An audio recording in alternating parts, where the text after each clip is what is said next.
प्यारे विद्यार्थियों, good morning.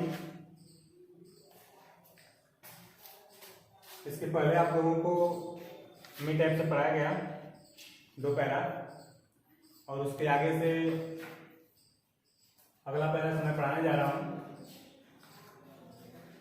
सभी लोग अपना किताब खोलकर पढ़ेंगे, क्योंकि ब्लैक बोर्ड पर लिख करके इस तरह से पढ़ाने में कोर्स भी समाप्त होने में टाइम लगेगा और लिखने में भी बहुत मेहनत करना पड़ेगा। इसलिए आप सभी लोग अपना किताब खोल लें और जिस पैरे को ब्लैक बोर्ड पर मैं लिख दिया हूँ उसे तो आज ब्लैक बोर्ड पर पढ़ा रहा हूँ, और दूसरा पैरा जो आपका कमलम है व्याघ्र के बाद, तो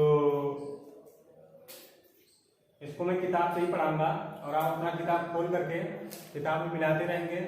मैं क्या पढ़ रहा हूँ और उसका अर्थ क्या बता रहा हूँ ध्यान देंगे। न समझ में आए तो आप कमेंट कर सकते हैं कि यहाँ पर ये बात समझ में नहीं आई। तो संस्कृत गद्यांश का पहला पाठ अस्माकं राष्ट्रीय प्रतीकानि का मैं व्याघ्र वाला पैरा पढ़ा रहा हूँ, आप ध्यान से देखिए। लिखा है पशुषु व्याघ्र भारतस्य राष्ट्रीय प्रतीकम् व्याघ्रेषु चित्तव्याघ्र बहुवैशिष्ट्य विशिष्टो विद्यते को न जानाति चित्रव्याघ्र ओजः पराक्रमं स्फूर्तिं च एतद् जातीया व्याघ्रा अस्मद्देशस्य वनेषु उपलभ्यन्ते। तेषां शरीरे स्थूल कृष्णरेखा भवन्ति। व्याघ्रो सातीव तीव्रधावक सततसावहितः संकटं विदुरात् जिघ्रन् तत् अपनेतुं सचेष्टः स्वलक्ष्यं वाप्तुं कृतिरतः स्वस्तिम्निम् एव पर्यटन वन्यो जन्तुभिः सुतो जगति।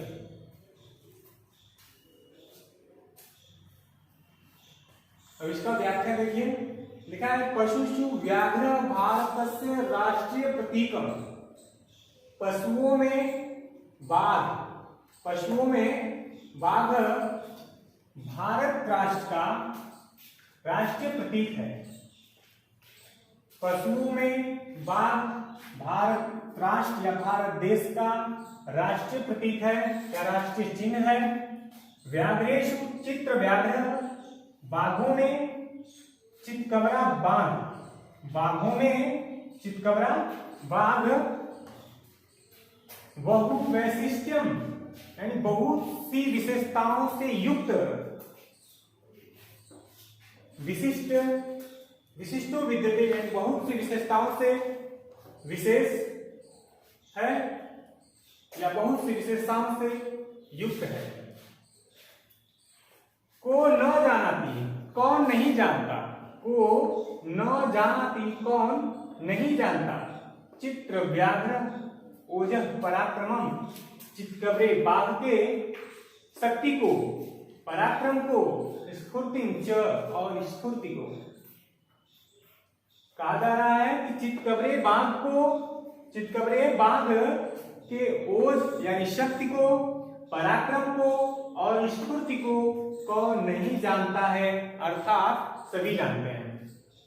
एतद् जातीयाः व्याघ्रा अस्मद्देशस्य वनेषु उपलभ्यन्ते, यानी इस जाति के चितकबरे बाघ को बताया गया है। एतद् जातीया, इस जाति के बाघ अस्मद्देशस्य हमारे देश के वनेषु उपलभ्यन्ते वनों में पाए जाते हैं। एतेषां शरीरे स्थूल कृष्ण रेखा भवन्ति, इनके शरीर पर स्थूल यानी मोटी, स्थूल माने मोटी, कृष्ण रेखा, कृष्ण माने काला, रेखा माने लाइन, यानी काली लाइन यानी काली रेखा होती है एतेषां शरीरे स्थूल कृष्ण रेखा भवन्ति, इनके शरीर पर मोटी काली रेखा होती है। व्याघ्रो व्याघ्रो असावतीव तीव्र धावक सतत सावहितः संकटम विदुरात एवं जिघ्रं तदपनेतुं सचेष्ट स्वलक्ष्यं वाप्तुं कृतिरतः स्वसिम्नि एवं पर्यटन वन्य जंतु विशितो जगति। यानी बाघों में बाघ अतीव यानी सबसे तेज दौड़ने वाला, तीव्र धावक और सतत सावित निरंतर सावधान रहने वाला, संकटों विदुरात संकट को दूर से ही जिघ्रन सूंघ कर तद अपनेतु उससे सावधान रहने के लिए सचेष्ट मतलब सचेष्ट हो जाता है, सचेत हो जाता है, उससे सावधान हो जाता है। स्वलक्ष्यम वाप्तुम और अपने लक्ष्य को पाने के लिए कृतिरतः लगा रहने वाला, स्वसिम्नि एवं और अपने सीमा में ही रहने वाला, पर्यटन वन्य यानी अपने सीमा में ही घूमने वाला वन्य जंतु यानी वन्य जंतु चितकबरा बाघ वन्य जंतु जंगली जंतु विश्वतो जगति यानी संसार में प्रसिद्ध है। पुनः मैं रिपीट कर रहा हूं, ध्यान से देखिएगा। पशु व्याघ्र भारत से राष्ट्रीय प्रतीकम यानी पशुओं में बाघ भारत का राष्ट्रीय प्रतीक है। व्याघ्रेषु चित्र व्याघ्र बहुवैशिष्ट विशिष्टो विद्यते यानी बाघों में चितकबरा बाघ बहुत सारी विशेषताओं से युक्त है। को न जानाति चित्र व्याघ्रस्य ओजः पराक्रमं स्फूर्तिं च और चितकबरे बाघ के शक्ति को, पराक्रम को, स्फूर्ति को कौन नहीं जानता है। एतत् जातीय व्याघ्रः अस्मत् देशस्य वनेषु उपलभ्यन्ते, इस जाति के बाघ हमारे देश के वनों में पाए जाते हैं। एतेषां शरीरे स्थूल कृष्ण रेखा भवन्ति, इनके शरीर पर मोटी काली रेखा होती है। व्याघ्रो असावतीव तीव्र धावक सतत सावित संकटम विदुरात एवं जिघ्रं तदपनेतुं सचेष्ट स्वलक्ष्यं वाप्तुं कृतिरतः स्वसिम्नि एवं पर्यटन वन्यो जंतु विशितो जगति। यानी बाघों में बाघ अत्यधिक तीव्र धावक तेज दौड़ने वाला और सतत निरंतर सावधान रहने वाला, संकट को दूर से ही सूंघ कर उससे बचने के लिए यानी उससे बचने के लिए सचेत हो जाता है और अपने लक्ष्य को पाने के लिए लगा रहने वाला, अपने सीमा में ही घूमने वाला और वन्य जंतु विशितो जगति यानी वन में रहने वाला जंतु संसार में क्या है, प्रसिद्ध है। दूसरा पैरा आपका कमलम है, यह भी कमल में हमारा राष्ट्रीय प्रतीक है और इसका पैरा मैं पूरा लिखा नहीं हूँ क्योंकि लिखकर पढ़ाने में बहुत सारी कठिनाइयां हो रही हैं। आप अपनी किताब खोल के पढ़ेंगे। पैरा बता दे रहा हूँ, कमलम सर्वजम पद्मम पंकजम, यहाँ से स्टार्ट होकर के उसका लास्ट पैरा का शब्द है विभर्ति पुष्पमिदम। आप ध्यान से पढ़ेंगे। लिखा है कमलम सरसिजम पद्मम पंकजम शतदलम इत्यादि नामाभि प्रथितम